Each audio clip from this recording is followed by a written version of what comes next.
Baser Amer of the NLEX Road Warriors continues his Christmas tradition of giving out food to street children. Mobile journalist Denise Valdesancho has that story. Baser Amer with an assist. Indeed, a road warrior, because NLEX star Baser Amer went all his way on the road to make people feel that it is truly the season of giving. In an Instagram post last Saturday, the road warrior was seen to be handing out food to street kids. And according to the PBA guard, this tradition goes way back. Nung high school pa ako, San Beda ako, si Kiefer Avena is Ateneo. So, minsan doon ako nakatira sa kanila. Yun talagang mostly ginagawa namin. Minsan birthday niya, minsan birthday ko. It was a tradition that came from the Ravena family that the Davao native got accustomed to while staying with Kiefer way back high school. With Kiefer now in Japan, Baser continued with the yearly assist. And on a busy Saturday, sobrang traffic, hindi ko na kaya mag-U-turn.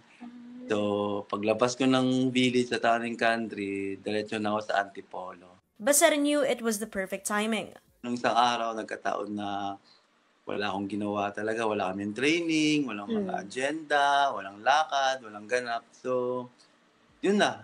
Bumili na ako ng burger sa McDonald's, 100 pieces. Behind the glamour inside the court are the unsung heroes of the court. Players like Baser Amer who make time to give back. Kasi alam ko, yung ibang athlete, na pagdaanan din nila yan eh. Ako, Kiefer, alam ni Kiefer yan, napagdaanan ko din yung mga ganong bagay. Galing din naman talaga sa wala before. So, alam ko yung experience na gano'n na like, may mga, alam mo yun, yung may mga nagpaparaffle na mga food, talagang yung namimigay. So, ako nakipagsiksikan talaga ako dun eh. Kasi hindi ko nakakain yun before. This holiday, Baser's assist goes beyond his team.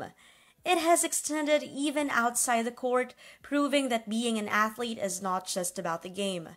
It's about embodying the spirit of giving and sharing the joy of the season. Kami kasi mga atleta, hindi lang basketball, halos lahat yan.